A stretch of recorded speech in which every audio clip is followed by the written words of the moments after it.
আসসালামু আলাইকুম। Hello everyone. আশা করি আল্লাহর অশেষ রহমতে সবাই ভালো আছেন, সুস্থ আছেন এবং নিরাপদে আছেন। আলহামদুলিল্লাহ, আল্লাহর অশেষ রহমতে আমিও ভালো আছি।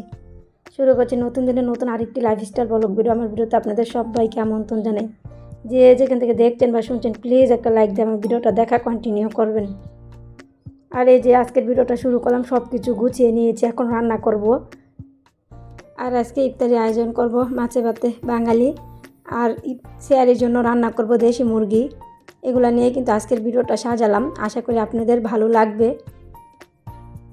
এই যে দেশি মুরগি রান্না করব, প্রথমে কিন্তু তেজপাতা এলাচ এগুলা তেলের মধ্যে দিয়ে দিয়েছিলাম, দিয়ে তারপরে পেঁয়াজটা হালকা ভেজে নিয়েছি, নিয়ে 1 চামচ আমি আদা রসুন বাটা আমি একসাথে ব্লেন্ড করে রাখি, তারপরে 1 চামচ এই জায়গায় দিয়ে দিলাম, দিয়ে তারপর আমি পানিটা দিয়ে দিব। এই যে পানিটা দিয়ে তারপরে একে একে আমি যাবতীয় মশলাগুলো দিয়ে দিব। এই যে আমি জিরা বাটা দিয়ে দিলাম, তারপরে মরিচ গুঁড়া, হলুদ গুঁড়া, ধনিয়ার গুঁড়া এগুলা দিয়ে মশলাটা সুন্দরভাবে কষিয়ে নিব। এই যে আমার মশলাটা কষানো হয়ে গেল, তারপর আমি দেশি মুরগিগুলা দিয়ে দিব। এই যে মুরগিগুলা দিয়ে তারপরে কিন্তু আমি ভালোভাবে একটু কষিয়ে নিব।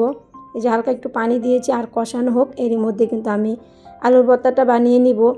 এই যে ধনিয়া পাতার সাথে আমি লবণ দিয়ে দিলাম, লবণ দিয়ে সুন্দরভাবে চটকিয়ে নিয়েছি, আর একটু পেঁয়াজ, কাঁচা পেঁয়াজ দিয়েছি, আর পেঁয়াজ বেরেস্তাও দিয়েছি, দিয়ে সুন্দরভাবে এগুলো মেখে আমি কিন্তু সরিষার তেলও দিয়ে দিয়েছি, দিয়ে তারপর আলু ভর্তাটার সাথে একসাথে মিশিয়ে যে আমার ভর্তাটা বানানো হয়ে গেল। তারপর আমি এক সাইডে রেখে দিলাম, রেখে তারপরে এই যে এখন আমি তরকারিটার কী অবস্থা, তরকারিটা একটু নাড়াচাড়া করে দিব। আর কয়েকটা আলু আমি একটু লবণ আর হলুদ দিয়ে ফাঁপ দিয়ে হালকা পানিটা ফালাই দিয়েছি, ফালাইয়ে তারপরে কিন্তু দিয়ে দিয়েছি, দিয়ে তারপর আমি হাতে একটা মশলা বানিয়ে রাখি, ওই মশলাটা এই জায়গায় দিয়ে দিলাম। এই যে দিয়ে তারপরে কিন্তু সুন্দরভাবেই কিন্তু আমি কষিয়ে নিয়েছি, নিয়ে তারপরে এই জায়গায় ঝোলের জন্য পরিমাণ মতন পানি দিয়ে দিব। আর এই পাশে কিন্তু আমার ভাত রান্না করা হয়ে গেল। ভাতটা আগে রান্না করে নিয়েছিলাম। এই যে ভাতটা উঠিয়ে তারপর আমি চুলাটা একটু পাল্টিয়ে দিব, চুলাটা পাল্টিয়ে এই চুলায় দিয়ে দিব, আর এই চুলায় আমি আরেকটা বসিয়ে দিব। আমি মাছগুলো ফ্রাই করব, এই মাছের জন্য আমি পাইপ্যানটা বসিয়ে দিলাম। এই যে এরই মধ্যে কিন্তু আমার ছেলে আমার মোবাইলটা নিয়ে গিয়েছিল, তারপরে ভিডিও আর করা হয়নি। তারপর আমার ছেলে থেকে আবার মোবাইলটা নিয়ে আবার একটু ভিডিও করলাম। এই যে মাছ ফ্রাই করা আমার হয়ে গেল। মাছগুলো ইফতারির আগে আর একটু গরম করব, এই জন্য পাইপ্যানে এখন রেখে রাখবো। তারপরে আমার মুরগি রান্নাও কিন্তু হয়ে গিয়েছিল। তারপর আমি এখন চুলাটা ধুয়ে নিব, সুন্দরভাবে চুলাটা ধুয়ে পরিষ্কার করে নিয়ে নিব। অনেক কিছু রান্না করলাম, আর মাঝে মাঝে কিন্তু আমি পরিষ্কার করেছি। তারপরে এখন একদম লিকুইড দিয়ে সুন্দরভাবে পরিষ্কার করে নিব। যারা আমার চ্যানেল নতুন, আমার ভিডিওর কোনো অংশ, আমার কথা বা কাজের কোনো অংশ যদি আপনাদের কাছে ভালো লেগে থাকে, আর আপনারা যদি এরকম লাইফস্টাইল ব্লগ ভিডিও দেখতে পছন্দ করে থাকেন, তাহলে আমার চ্যানেলটি সাবস্ক্রাইব করে পাশে থাকা বেল আইকনটি প্রেস করে রাখতে পারেন, যাতে করে আমি ভিডিও ছাড়া মাত্রই আপনারা নোটিফিকেশন পেয়ে যান, আর আপনাদের মূল্যবান সময় করে আমার ভিডিওটি যে কোনো সময় দেখে নিতে পারবেন। আর যারা অলরেডি এই কাজগুলো করেছেন তাদেরকে জানাই অসংখ্য অসংখ্য ধন্যবাদ। তাদের জন্য রইল মনের অন্তরস্থল থেকে দোয়া ও ভালোবাসা। যারা আমার ইউটিউবে আপুরা আমার পাশে প্রতিনিয়ত থাকছে, আমিও চেষ্টা করি ইনশাল্লাহ তাদের পাশে থাকার জন্য। দেখা যাক কতদিন ধৈর্য ধরে এই প্ল্যাটফর্মে থাকতে পারি। মাঝে মধ্যে অনেকটাই ধৈর্যহারা হয়ে যায়, মানে অনেক ভিউর অবস্থা খারাপ, মানে ভালো লাগে না জানি ভিডিও আপলোড করি, এত কষ্ট করে ভিডিও আপলোড করতে হয়, ভয়েস দিতে হয়, এডিটিং করতে হয়।